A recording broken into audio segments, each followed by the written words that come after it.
¿Qué tal? Buenos días, son las 11:07. Empezamos en directo un día más Atlántico Noticias hablando del nuevo gobierno que ya está en marcha. Lo habrán visto los 22 ministros, entre los que tenemos 13 que repiten y 9 que se estrenan, ya han asumido su cargo y hasta ahora están en esa pintoresca escena de intercambio de carteras con sus predecesores. Uno de los que entrega cartera es el canario Héctor Gómez, que deja el Ministerio de Industria en manos del catalán Jordi Hereu, y uno de los que se estrenan es el también canario Ángel Víctor Torres, que asume el área de Política Territorial y Memoria Democrática.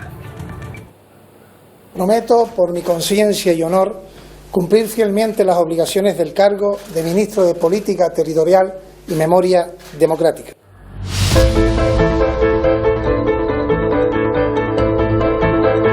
Y hacer guardar la Constitución como norma fundamental del Estado. Pues ya han visto cómo ha prometido su cargo el ministro canario, también han visto a Yolanda Díaz, la vicepresidenta de este gobierno y líder de Sumar, junto a él y junto a ella.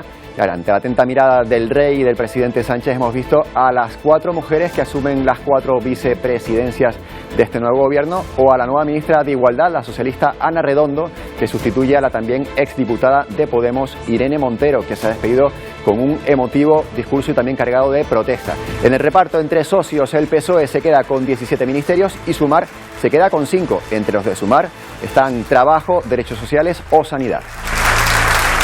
Bueno, ha sido una mañana de mucho movimiento, entre otras razones porque hay que mover a 22 ministros, una cartera amplia de un lado para otro. El primer Consejo de Ministros se va a celebrar mañana miércoles, pero hoy todavía queda el acto protocolario, ese que estábamos hablando, del traspaso de las carteras que se está produciendo en este mismo momento y desde que durará hasta bien entrada la tarde de hoy.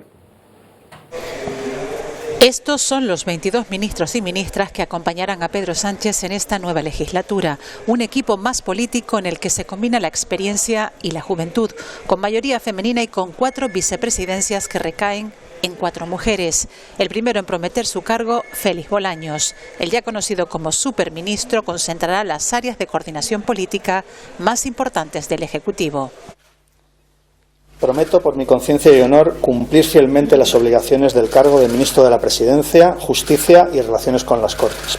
Le siguieron los pesos fuertes de Sánchez, Yolanda Díaz, Teresa Rivera y María Jesús Montero.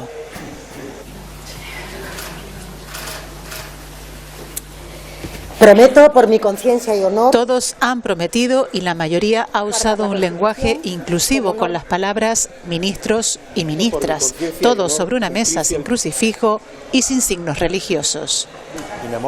Entre ellos, la representación canaria con Ángel Víctor Torres, que ocupará el cargo de Ministro de Política Territorial y Memoria Democrática. Prometo, por mi conciencia y honor, cumplir fielmente las obligaciones del cargo de Ministro de Política Territorial y Memoria Democrática, con lealtad al Rey y guardar y hacer guardar la Constitución como norma fundamental del Estado, así como mantener el secreto de las deliberaciones del Consejo de Ministras y Ministros. Se cumplen los plazos establecidos. Tras la promesa se procede al intercambio de carteras en cada ministerio. Sus nombres serán publicados en el Boletín Oficial del Estado y este miércoles ya podremos verlos a las puertas de la Moncloa para participar en su primer Consejo de Ministros. Ese Consejo de Ministros será uno de los primeros actos y también otro, el que va a protagonizar uno de los ministros que veían ahí, el ministro de Presidencia y Justicia, Félix Bolaños, al que ya llaman superministro. Va a viajar en los próximos días a Bruselas con el fin de explicar los detalles de la futura ley de amnistía. Mantendrá varias reuniones con la vicepresidenta de Valores y Transparencia, también con el comisario de Justicia, y es lo que Bolaños quiere dejar claro, que la proposición de ley responde a la voluntad compartida por la mayoría absoluta en el Congreso y que va a servir para normalizar la situación política en España y en Cataluña. Mientras, ese texto ya cuenta con el visto bueno de los letrados de la Cámara. El cuerpo jurídico de esa Cámara, del Congreso, ha elaborado un informe de 20 páginas en el que respaldan que la proposición de ley va de acuerdo a la normativa, un proyecto de ley que pactaron PSOE, también Esquerra Republicana y Junts per Catalunya, y que ha sido considerado admisible a trámite en el Congreso. La mayoría progresista de la mesa podrá aceptar la iniciativa con el aval de los juristas. El PP ya ha anunciado que se va a oponer y que va a ralentizar en la medida de lo posible esta ley en el Senado. Y Vox ha comunicado también que se va a querellar también contra los miembros de la mesa del Congreso que admitan la tramitación de esa ley de amnistía. Es parte del rechazo frontal del partido de Abascal a la formación de este gobierno, que también se refleja en las manifestaciones nocturnas que continúan convocándose frente a la sede del Partido Socialista en Madrid. La protesta de anoche terminó con una persona detenida. Según la delegación del gobierno, llegaron a congregarse unas 1000 personas y la policía ni siquiera llegó a vallar la zona como se ocurrió en otras ocasiones. Por primera vez desde que comenzaron las protestas, los agentes se limitaron a contener a los manifestantes para que no invadieran la calzada.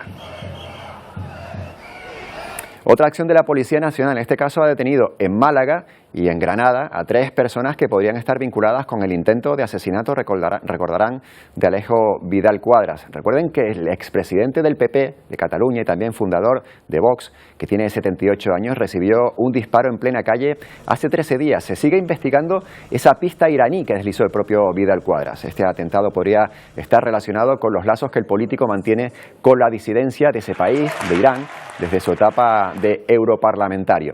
Ninguno de los detenidos estaría relacionado directamente con este disparo.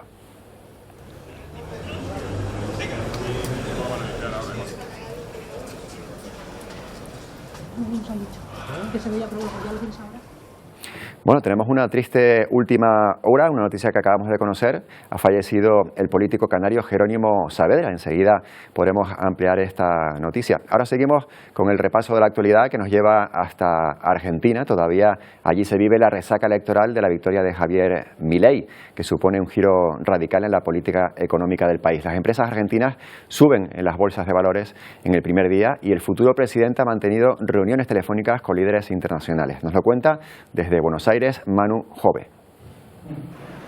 Primer día de Javier Milei como presidente electo de la República Argentina, un lunes feriado. Esto implica que no hubo movimientos en los mercados, tampoco en el mercado cambiario. Sí hubo buenas señales para las acciones argentinas en el mundo, que han subido. Acá lo que tuvo Javier en este hotel del centro de la ciudad de Buenos Aires, donde se hospeda, donde viene hospedado desde las elecciones generales del 22 de octubre y donde estará hasta el momento de asumir el mandato. Espera para las próximas horas, esto puede darse tanto el martes como el miércoles, una primera reunión de la transición con el actual presidente Alberto Fernández. Resta definir tanto el detalle del lugar como la fecha y el horario preciso. Mientras tanto, Milei se mantiene junto a su equipo. Hoy dio algunas entrevistas radiales, mañana continuará con agenda en medios locales de televisión. Se despierta en su primer día laboral postelectoral. Ayer era festivo y apenas se vieron cambios. Lo que sí hubo fue una revalorización de las acciones de empresas argentinas en bolsa. Subieron más de un 30% en Wall Street. En la calle, incertidumbre ante un tiempo nuevo. La verdad que es una gran incógnita. No, yo estoy muy feliz y la verdad que me alegra de que la Argentina no esté perdida. Que haya un poco más de paz. Milei será presidente el próximo 10 de diciembre y se esperan tensiones durante la transición. La reunión entre Alberto Fernández y Milei no tiene fecha porque, según fuentes de Milei, el actual gobierno se niega a hacer un ajuste en el presupuesto ya enviado al Congreso. Además, el presidente electo viajará a Estados Unidos e Israel en los próximos días, con quienes dará prioridad a sus relaciones, rompiendo así con la tradición de que sea el primer viaje presidencial a Brasil. Ya el presidente de Venezuela, Nicolás Maduro, lanzaba duras críticas al nuevo gobierno argentino. Ganó la extrema derecha neonazi en Argentina. Con quien sí se ha visto Milei es con el expresidente Macri y Bullrich. Tendrá que negociar con ellos durante la legislatura, ya que no tiene mayorías en el Congreso. Mantiene sus planes para dolarizar la economía y cerrar el Banco Central, privatizar empresas públicas y reducir al máximo el Estado. Un experimento político sin precedentes en el país.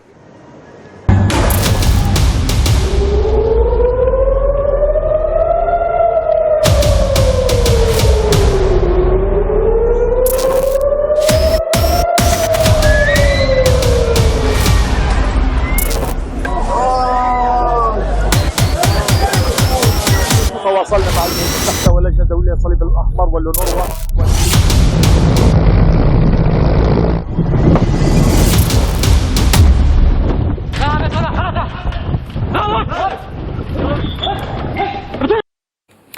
Hablamos ahora de los últimos episodios en la guerra que se libra en Oriente Próximo. Las negociaciones para lograr liberar a los rehenes israelíes en manos de Hamás a cambio de parar de forma temporal la ofensiva en Gaza avanzan por buen camino. Así lo opina Joe Biden, el presidente estadounidense. Asegura que el acuerdo entre Israel y Hamás está próximo.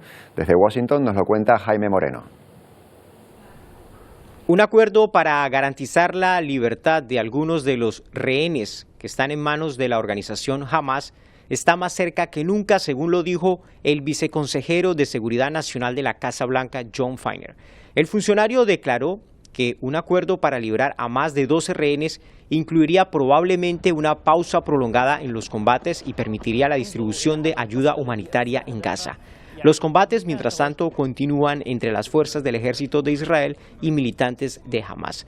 En declaraciones a la cadena NBC, Jon Finer aseguró que algunas de las áreas de desacuerdo pendientes se han reducido. El embajador de Israel en Estados Unidos, Michael Herzog, también dijo que en una entrevista con el programa This Week de la cadena ABC, aseguró que Israel espera que Hamás pueda liberar a un número significativo de rehenes en los próximos días. Bueno, volveremos a contarles esa noticia de última hora que acabamos de conocer. Según ha confirmado en el Parlamento de Canarias, la presidenta de esa Cámara, Astrid Pérez, habría fallecido. El exministro, también expresidente de Canarias y exalcalde de Las Palmas de Gran Canaria, Jerónimo Saavedra, ya están viendo la confirmación de esa noticia en la portada del diario Canarias 7 en su versión digital. Como ven ahí, lo titulan como el primer presidente de Canarias, Jerónimo Saavedra, de una conocidísima trayectoria política aquí en Canarias. También fue diputado del Común. Bueno, pues como hemos conocido hace unos minutos, ha fallecido Jerónimo Saavedra. Desde aquí nuestras condolencias a su familia, a sus más allegados, y enseguida ampliaremos información en cuanto sigamos teniendo más datos. Mientras, seguimos con la crónica internacional que nos lleva hacia esa liberación de la que les estamos hablando, de los rehenes, que se ha convertido en una cuestión de Estado para Israel y también para el principal aliado, Estados Unidos, que dice que está más cerca que nunca. So we're hopeful, but there's still work to be done. Lo ha confirmado el portavoz de Seguridad Nacional de la Casa Blanca, y lo están viendo, John Kirby, que aunque no ha querido precisar cifras de liberados, ha señalado que serían mucho más de los 12 de los que se estaban hablando en un principio.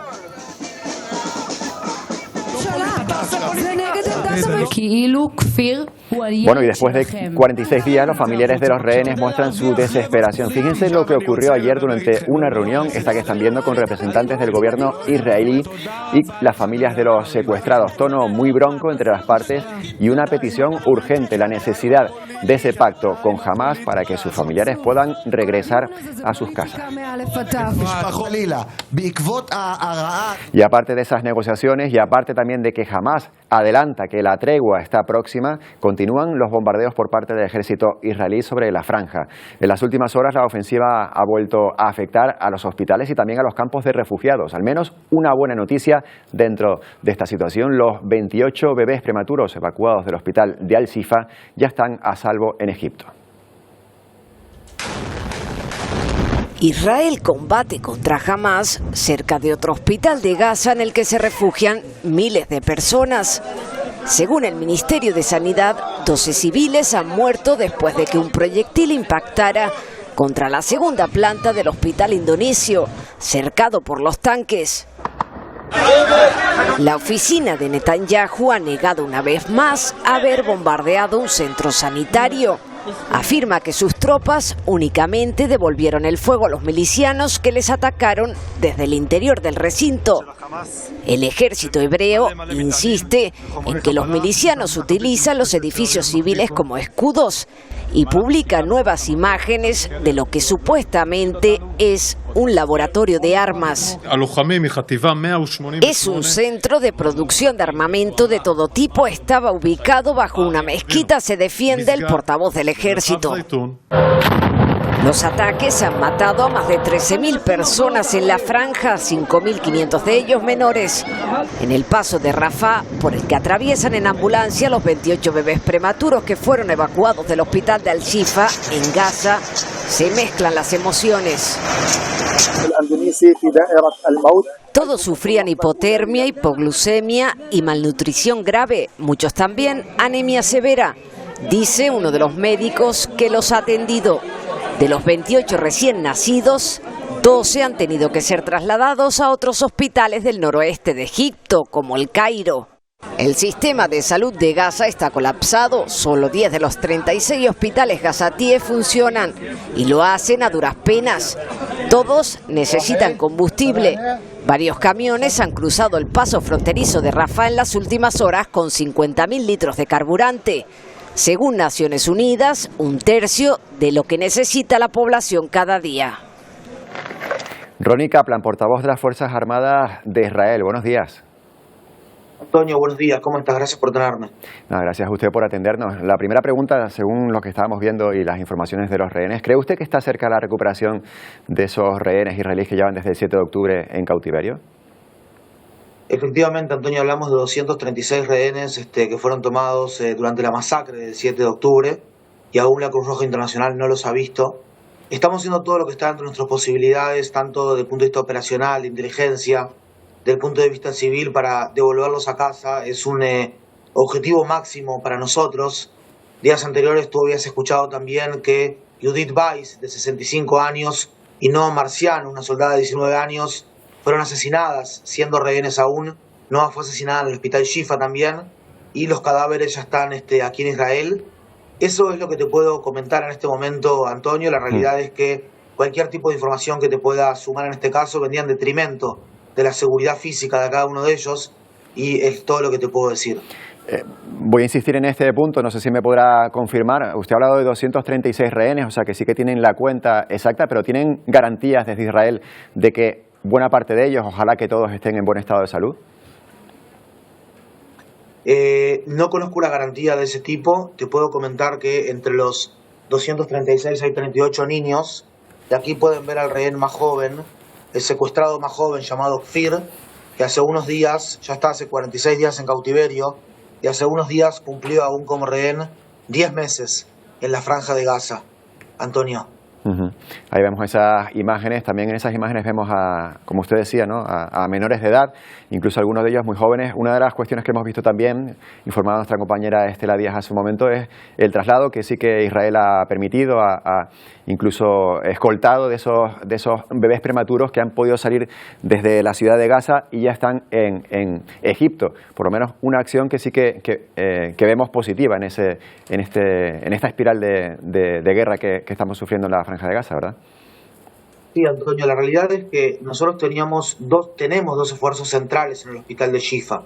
Por un lado, el esfuerzo de revelar los sitios de armamento, depósitos, cuartos de comando y control del Hamas en el hospital Shifa, donde estamos operando ya hace 6 días.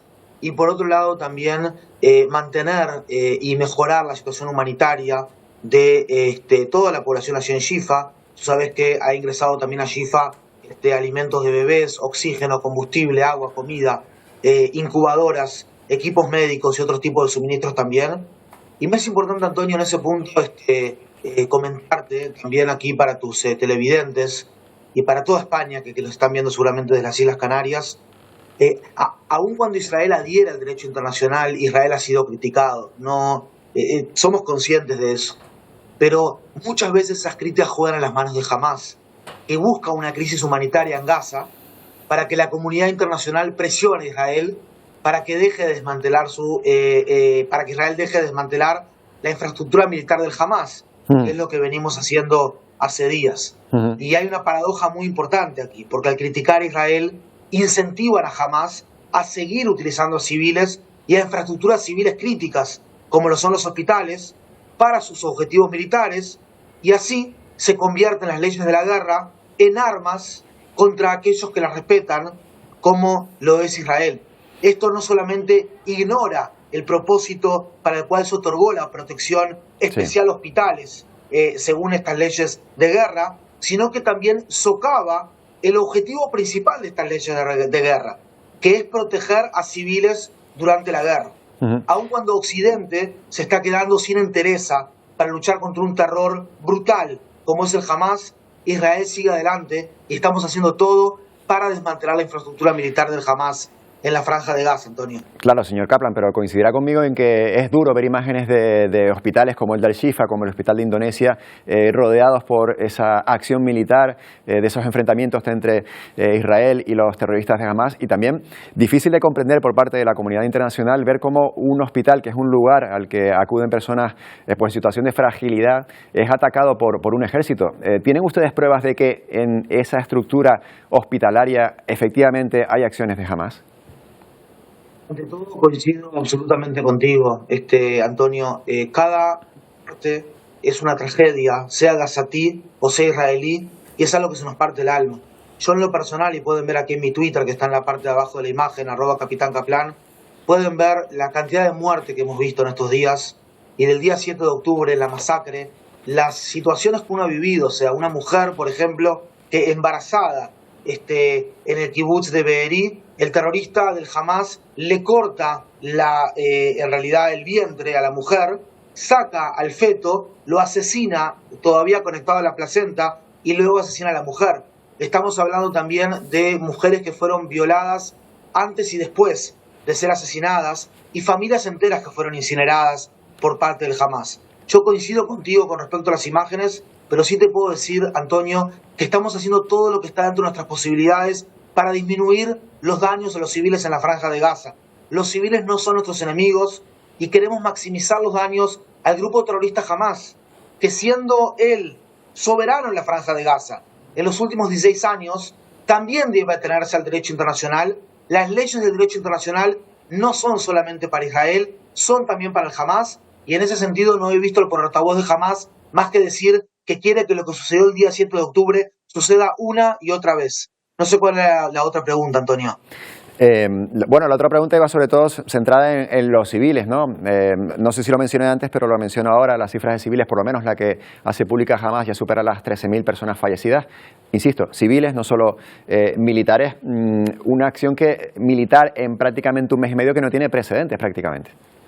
¿Y cuántos militares ha publicado Hamas que murieron en la Franja de Gaza? No tengo la respuesta. ¿Por qué no publicó ninguno? Porque básicamente lo que sucede es que, vuelvo a repetir, en esto, o sea, en la lamentación de cada una de las víctimas civiles, nos queda claro que Hamas fue el grupo terrorista que impuso esta guerra. La declaró el día 7 de octubre. Es una guerra en la cual nosotros no tuvimos elección, y yo soy uno de cientos de miles de reservistas que vinimos aquí a restaurar la percepción de seguridad y la seguridad de nuestra población. Jamás, por ejemplo, cuando Israel alcanza o neutraliza a un terrorista, que él está en ese lanzando un cohete o lanzando un cohete, un proyectil de mortero hacia Israel, Israel lo neutraliza y él está vestido de civil. Hamas también ha lanzado más de 10.000 cohetes hacia Israel desde el día 7 de octubre y más de 1.000 cayeron en la Franja de Gaza, causando sendos daños. Hamas, por ejemplo, recluta a niños desde los los lleva a campamentos para portar armas y para aprender el terror desde los 4, 5, 6 años y ya luego a los 14, 15 años son parte del movimiento terrorista Hamas. Tenemos que tener en cuenta que Hamas no cuenta. Hay miles y miles de terroristas muertos en este momento y quienes están dando esos datos, Antonio, es el Ministerio de Sanidad de la Franja de Gaza, que está 100% supeditado y sujeto a un grupo terrorista que asesinó, que acribilló, que incineró, que decapitó, y básicamente es raro que la comunidad internacional esté basándose 100% en los datos, confiando 100% en la fuente de ese mismo movimiento terrorista. Pues Ronnie Kaplan, nos ha quedado claro la posición del ejército de Israel. En cualquier caso, coincidimos ambos seguro en que lo ideal sería que esta guerra acabase cuanto antes. Muchas gracias por habernos atendido. Gracias a usted, Antonio, gracias. Gracias, hasta la próxima. Bueno, el asalto que van a ver ahora prácticamente es de película. Tiene acción, tiene violencia y hasta una huida. Las imágenes son del secuestro de un barco israelí en el Mar Rojo a manos de una milicia apoyada por Irán. Hombres armados desembarcan en helicóptero y en cuestión de segundos se hacen con el control. Vean.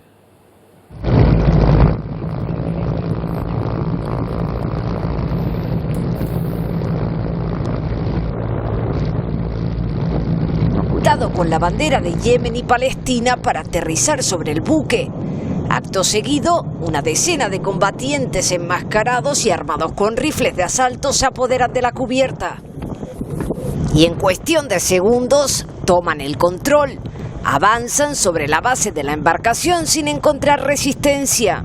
Se mueven en formación e inspeccionan cada rincón del navío. Entran en la cabina de mando y amenazan a punta de pistola a 4 tripulantes, que terminan alzando los brazos sin oponer resistencia. A bordo viajan 25 tripulantes, se desconoce su paradero. Se ha trascendido que la milicia, apoyada por Irán, utilizó 5 lanchas para custodiar la embarcación y dirigirla a un puerto yemenino especificado. Es un nuevo escenario de la guerra entre Israel y Hamás. La oficina de Netanyahu ya ha condenado el ataque. Volvemos a España, donde una de las noticias del día, ya lo saben, es el traspaso de carteras entre ministros. Una de las que ha traspasado ya es Irene Montero, la antigua ministra de Sanidad, de Igualdad. La van a oír, no ha tenido palabras agradables para Pedro Sánchez. Querida ministra Belarra, hoy Pedro Sánchez nos echa de este gobierno. Es precisamente por haber hecho lo que dijimos que haríamos, poner las instituciones al servicio del avance en derechos feministas. Pedro Sánchez nos echa de este gobierno y rompe con ello la unidad de un bloque democrático en el que nos necesitamos todas, todos y todes las unas a las otras y más que nunca. Y toda la actualidad de hoy, ahora se la estamos contando, se ha visto eclipsada por una luctuosa noticia que ha sido anunciada en el propio Parlamento de Canarias. Ha fallecido, ahí lo están viendo, el político canario Jerónimo Saavedra. Seguimos viendo reacciones, por ejemplo, en este periódico digital. En el caso de La Provincia, con ese titular, muere Jerónimo Saavedra. Ya lo saben, fue ministro. Hoy precisamente se produce ese traspaso de carteras entre los ministros. Ahí fue ministro del gobierno español, el gobierno socialista. También fue alcalde de Las Palmas de Gran Canaria y también, entre otros cargos, presidente del gobierno de Canarias. Con esta imagen lo dejamos por unos minutos, volvemos enseguida después de la publicidad.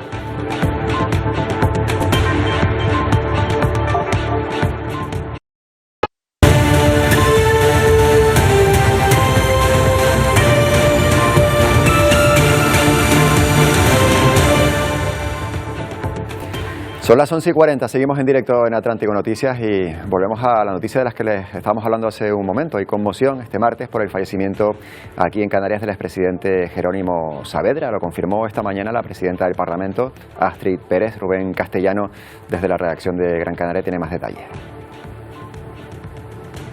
Sí, Antonio, conocíamos las noticias hace apenas unos minutos. Fallece a los 87 años Jerónimo Saavedra en Las Palmas de Gran Canaria, su ciudad natal, donde también fue alcalde. Lo confirmaba, como decías, la presidenta del Parlamento de Canarias, Astrid Pérez, en sesión parlamentaria. Fallece a los 87 años. Su vinculación política nace antes de la transición democrática. Se afilia, de hecho, en la clandestinidad al Partido Socialista en 1972 y su vinculación política nace sobre todo en su viaje, sus estudios en Florencia como estudiante de Derecho, porque también fue profesor universitario en Las Palmas de Gran Canaria, doctor en Derecho.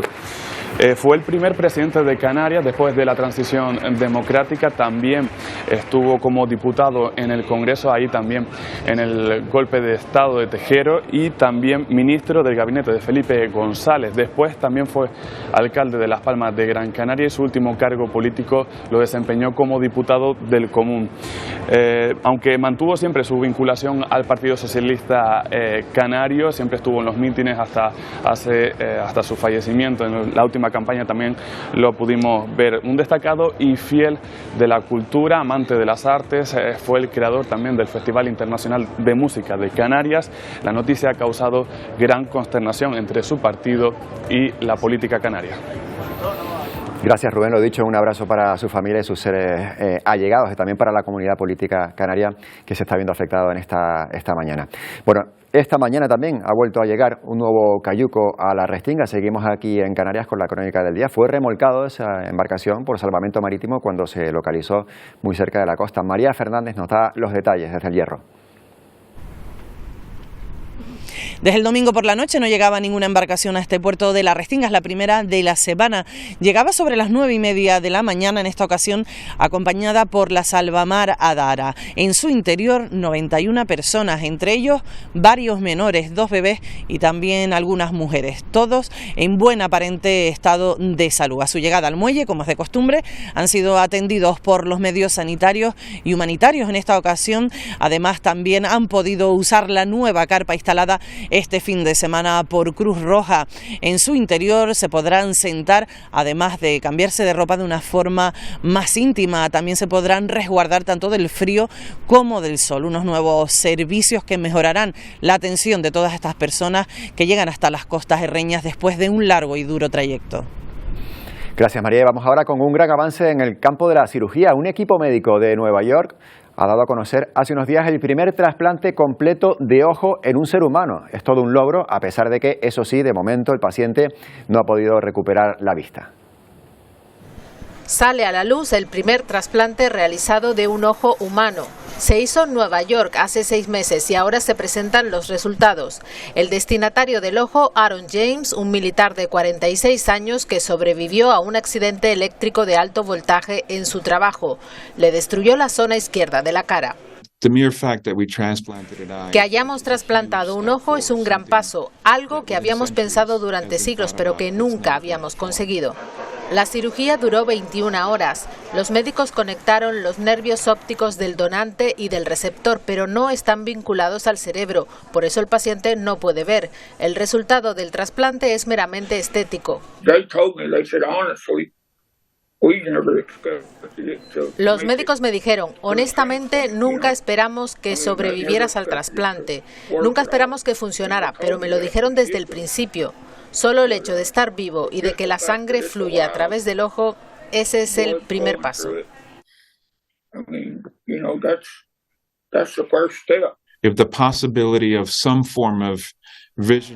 Si existiera la posibilidad de restaurar la visión, sería maravilloso, pero había muchas dudas. El objetivo era hacer la cirugía, conseguir la vascularización y a partir de ahí complementarlo todo con futuros estudios. Es simplemente increíble. Todo lo que se necesita para hacer esto y después el resultado es así de espectacular. Estoy tan impresionada, tan emocionada y lista para el próximo capítulo de este viaje. Los médicos dicen que esta cirugía es un hito que ofrece muchas oportunidades a investigadores y científicos que trabajan en la restauración de la vista y que ese será el próximo reto a abordar. Bueno, estamos yo creo ante un hito histórico de la medicina, también de la cirugía. Vamos a saludar a Francisco Jabrera, que es jefe de oftalmología del Complejo Hospitalario Universitario Insular Materno Infantil de Gran Canaria y también miembro de la Sociedad Española de Oftalmología. Buenos días. Buenos días, Antonio. ¿Cómo de importante a su juicio es esta operación? Bueno, importante es porque la verdad que soluciona un problema muy grave para un paciente como era su destrucción facial, que eso desde el punto de vista no solo físico sino psicológico tiene un gran impacto. Pero como bien apuntan los cirujanos que han desarrollado este exitoso procedimiento, se ha hecho fundamentalmente con fines estéticos, no funcionales, es decir, se ha reconstruido la cara, la parte de la cara afectada y se le ha implantado un ojo, pero que no es funcional. Es decir, es un ojo que no puede ver, que no mueve, no se mueve, no puede parpadear, pero estéticamente el logro desde luego es importantísimo y como bien dicen es un primer paso para que en un futuro, que esperemos no sea muy lejano, se pueda restaurar no solo lo que es la anatomía, la función estética, sino también que sea un ojo que funcionalmente esté operativo. Vamos a entrar en un capítulo, ya lo reconozco, de desconocimiento médico. Primera pregunta, ese ojo que ha recibido esta persona es un ojo procedente de un donante, ¿no? Es un ojo, vamos a decirlo, humano. Exacto, sí, de un donante, efectivamente. Bien, y lo que se ha hecho es conectar los nervios ópticos del donante y del receptor, pero falta la vinculación, ese cable, vamos a decirlo así, que lleva desde el ojo hasta el cerebro, quiero entender. Efectivamente.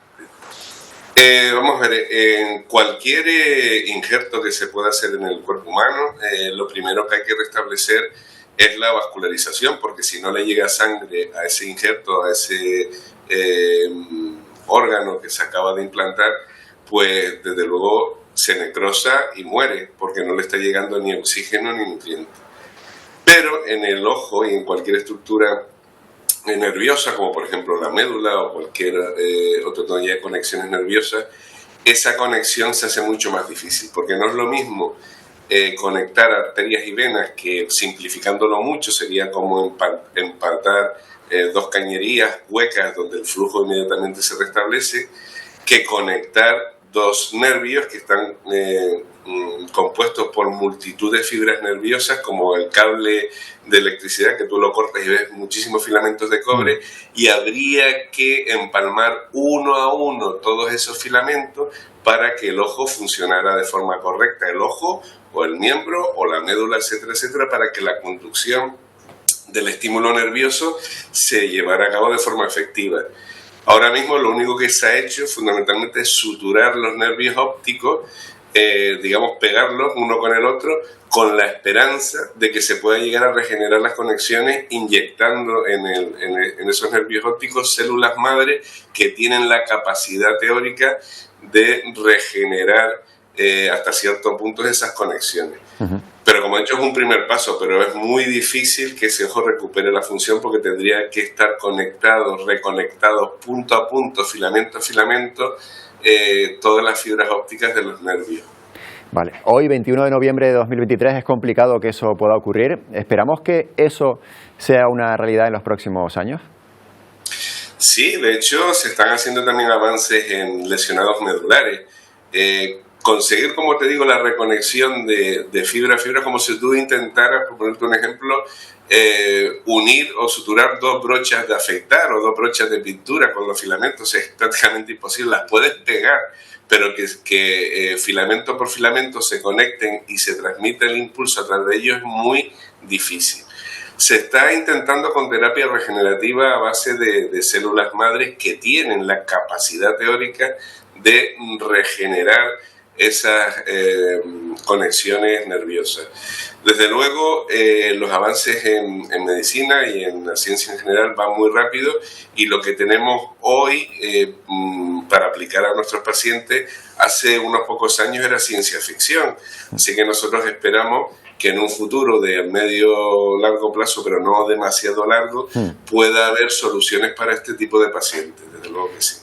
Nos quedamos con esa esperanza. Seguramente nosotros siempre queremos correr más que lo que puede correr la medicina, pero bueno, hay que confiar en ustedes. Francisco Cabrera, muchas gracias por habernos atendido. Gracias a ustedes, muy amables por su atención. Hacemos ahora un paréntesis en Atlántico Noticias y nos vamos hasta el plató de Ponte al Día con Wendy Fuentes, Pedro Machín. Cuéntenos qué tienen preparado para hoy. ¿Qué tal, Antonio? Hola, muy buenos días. A las 12 comienza Ponte al Día aquí en Televisión Canaria y lo haremos evidentemente con el que es el titular de la jornada en el archipiélago, el fallecimiento de Jerónimo Saavedra a los 87 años en Las Palmas de Gran Canaria. Expresidente del Gobierno de Canarias, ministro hasta en 2 ocasiones, alcalde de Las Palmas de Gran Canaria y figura relevante en el mundo de la cultura y la sociedad del archipiélago. Vamos a recoger todas las reacciones que se están produciendo en este momento ante esta triste pérdida. También tendremos otros asuntos de actualidad, por supuesto, como por ejemplo el crecimiento exponencial del número de agresiones a profesores aquí en Canarias. Lo denuncia el sindicato AMPE.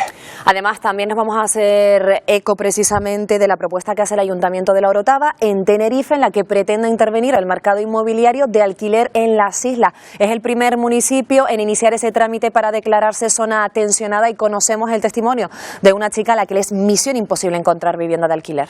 Y recogeremos castañas, ese fruto tan típico de estas fechas, un fruto desde luego que se ha visto castigado también por los efectos del cambio climático, pero por suerte vamos a poder disfrutar de ellas en los puestos callejeros que ya empiezan a instalarse en muchos puntos de Canarias. Y muchos cultivos en Canarias se están viendo en una situación bastante complicada. De hecho, los agricultores canarios aseguran que las imposiciones que les viene desde la Unión Europea les dificulta continuar y mantener muchas explotaciones. De hecho, ponen un dato sobre la mesa: en tan solo 10 años podría desaparecer el 30% de los cultivos en el archipiélago.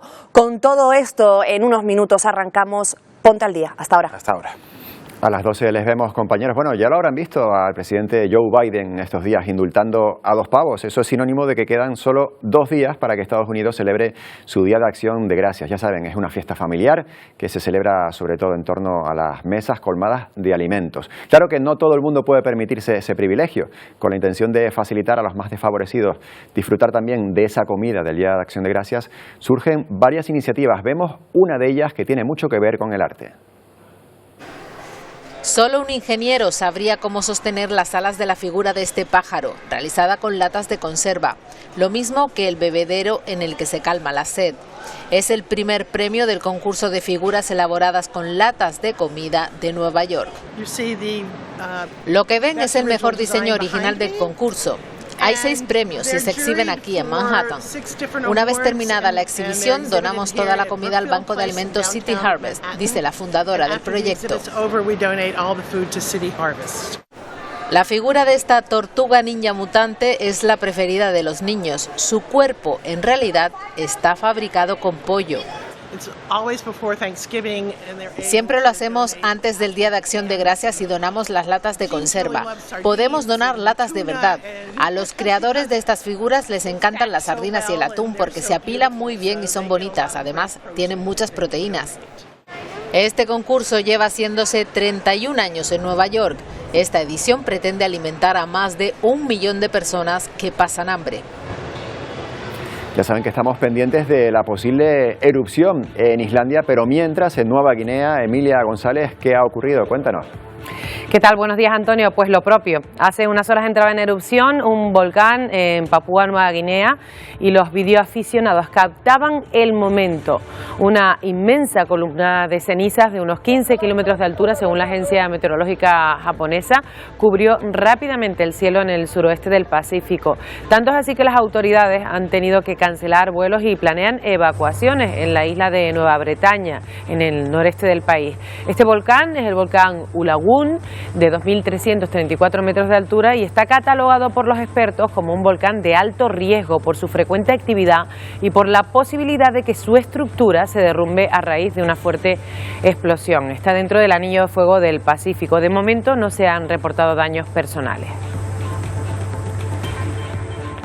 Y mientras tanto prosiguen los trabajos en la península de Reykjanes, a unos 6 kilómetros de Grindavik, para construir un gran muro destinado a desviar los flujos de lava alrededor de una planta de energía geotérmica y del spa termal Blue Lagoon, una de las principales atracciones turísticas de Islandia. La ciudad sigue desierta, salvo eso sí por el personal de búsqueda y rescate que recogen las pertenencias de las casas e inspeccionan los daños a los edificios. Y cambiando de continente, en Brasil ayer les contábamos la ola de calor que está padeciendo especialmente Río de Janeiro, donde además Taylor Swift, por ejemplo, han tenido que cancelar uno de sus conciertos por el fallecimiento por golpe de calor de uno de sus fans. Pero es que en este mismo país, más al sur, acaban de sufrir lo que están viendo, fuertes inundaciones, tormentas que han tenido como consecuencia pues que el agua se haya elevado y ha provocado la muerte de al menos 4 personas durante el fin de semana. Las crecidas de los ríos dejaron incomunicadas varias aldeas, unas 31.000 personas resultaron afectadas, hay 1.600 desalojadas. Brasil desde luego está teniendo un 2023 crítico, se perfila como el año con más extremos climáticos simultáneos. Vamos a Canarias para ver la previsión del tiempo para los próximos días, Emilia, y que empieza con sorpresa, ¿verdad? Pues sí, con sorpresa como la que vamos a ver ahora mismo. Se trata de la webcam que enfoca al Teide en la isla de Tenerife, que esta mañana, ahora mismo, está dejando una granizada justamente en el pico, por encima de los 3.600 metros aproximadamente, donde suele dejarnos el teleférico. Finalmente, la borrasca que teníamos al oeste del archipiélago, que traía aire frío en altura, ha compartido algo de ese aire frío en las zonas más altas de la isla, pero esto ya les adelanto que será un visto no visto, porque esta tarde las temperaturas ahí no van a ser tan frías y van a ir subiendo. Vamos a ver si podemos una imagen justamente de esa zona para ver cómo el granizo, ahí la tenemos, el granizo se veía justamente en la parte más alta. Por encima de los 4.000 metros tenemos una capa de humedad y llega hasta los 10.000. Ahí la tenemos, esa imagen. Esta mañana estaba un poquito más despejado porque a esta hora esos goterones siguen cayendo y siguen dejando granizo, especialmente en el pico del Teide. Una sorpresa porque ningún modelo de previsión lo contemplaba. Lo curioso de esto es eso, que ningún modelo de previsión lo apuntaba, y mientras eso sucede en el pico más alto de España, pues fíjense ustedes, en la costa también de las islas, como por ejemplo en la punta del Hidalgo o en la frontera, en la isla del Hierro, el termómetro marca a esta hora 30 grados, y eso que este 2023 la verdad es que no para de sorprendernos. Miren, estos datos que vemos aquí atrás son los provisionales, los ha compartido Copernicus y muestran algo sin precedentes. El pasado viernes se superaron por primera vez los 2 grados de anomalía térmica de temperatura global respecto al periodo preindustrial, es ese pico rojo que se veía. Sorprende el ascenso de los últimos días de noviembre, podría ser el nuevo septiembre, desde luego. El último informe de la ONU ya lo ha dicho, el clima va camino de calentarse casi 3 grados si no se toman medidas contundentes. Bueno, y vamos a quedarnos con la imagen de satélite nuestra, la del archipiélago, para que vean cómo está la situación a esta hora, con un manchón gris de nubosidad media y alta, en los que les acabamos de comentar, esas nubes que van desde los 4.000 metros hasta los 11.000, porque por debajo de esa altitud lo que tenemos es una capa de aire más seco y más cálida. Por eso las precipitaciones se están produciendo en zonas altas de las islas. Y también alerta, porque estábamos en prealerta precisamente por el viento que podría soplar rachas de hasta 90 kilómetros por hora en la isla del Hierro, que apenas se ve en esta imagen, pues ya lo ha hecho. Esta mañana en Sabinosa se registraban 95 kilómetros por hora. También en la isla de La Gomera superaban los 85 kilómetros por hora. Esa prealerta en todas las islas, salvo en Gran Canaria, se va a mantener durante la jornada de hoy. ¿Qué va a pasar en las próximas horas? Bueno, pues en principio esa borrasca, que es la que nos está dejando en esta inestabilidad, se va a retirar, va a perder fuerza, y a nosotros nos va a llegar el viento alisio. El viento alisio, sobre todo mañana en las islas orientales, en Gran Canaria, en Fuerteventura, en Lanzarote. Todavía quedará algo de viento del sureste en las islas occidentales. ¿Y eso qué va a hacer? Pues que de aquí al viernes las temperaturas bajen. Fíjense cómo ya la tonalidad no es tan roja, tan fucsia, y ahora es más naranja, incluso amarilla. Buena noticia, porque nos llega algo de frío, aunque de momento las precipitaciones importantes no van a llegar, pero sí algo de frío. Así que para mañana la previsión apunta, pues eso, intervalos nubosos, principalmente de tipo alto, al norte de las islas con mayor relieve, ambiente despejado en el sur. Se podría notar algo poco nítido debido a la ligera calima que todavía queda en el ambiente, algo más despejado ya en las islas orientales, en Gran Canaria, en Fuerteventura, en Lanzarote, porque aquí el viento ya va a soplar del nordeste y lo hará de flojo a moderado. Todavía en las islas occidentales se mantiene del este flojo, con temperaturas que sí es verdad que van a estar por encima de los 25 grados, pero con tendencia a bajar, sobre todo miércoles, jueves y viernes. Y la situación marítima con mar de fondo del norte, en las costas del norte, con olas menos de 2 metros de altura y marejadilla en las costas del sur. Así que bueno, nos vamos a quedar con esa buena noticia de que a partir de mañana, de esta noche ya, empiezan a bajar las temperaturas, Antonio, que ya es. Que falta hacía. Gracias, Emilia. Hasta mañana. Hasta mañana. Bueno, y vamos a dedicar este último minuto de Atlántico Noticias a esa noticia que acabamos de conocer. Jerónimo Saavedra, el expresidente de Canarias, también es alcalde de Las Palmas de Gran Canaria, ha fallecido. Este que ven es el mensaje que le enviaba a través de las redes sociales el presidente de Canarias, Fernando Clavijo. Como leen ahí, Clavijo dice que le llega la triste noticia del fallecimiento de Jerónimo Saavedra y manda todo su reconocimiento a el expresidente de Canarias, porque dice que esta Canarias de hoy es también suya. También manda un abrazo para su familia y para la familia socialista en Canarias. A lo largo del día de hoy van a haber pues reacciones a este fallecimiento de Jerónimo Saavedra, que nos ha dejado a los 87 años, por ejemplo. Esta es la imagen del Parlamento de Canarias en directo, que hace solo un rato dedicó un minuto de silencio a la memoria de Jerónimo Saavedra y también le dedicó una gran ovación. Con estas imágenes en directo del Parlamento de Canarias y esa noticia que acabamos de conocer, ese fallecimiento de Jerónimo Saavedra a los 87 años, lo dejamos por hoy. Hasta mañana. Se han aplicado, se aplicará.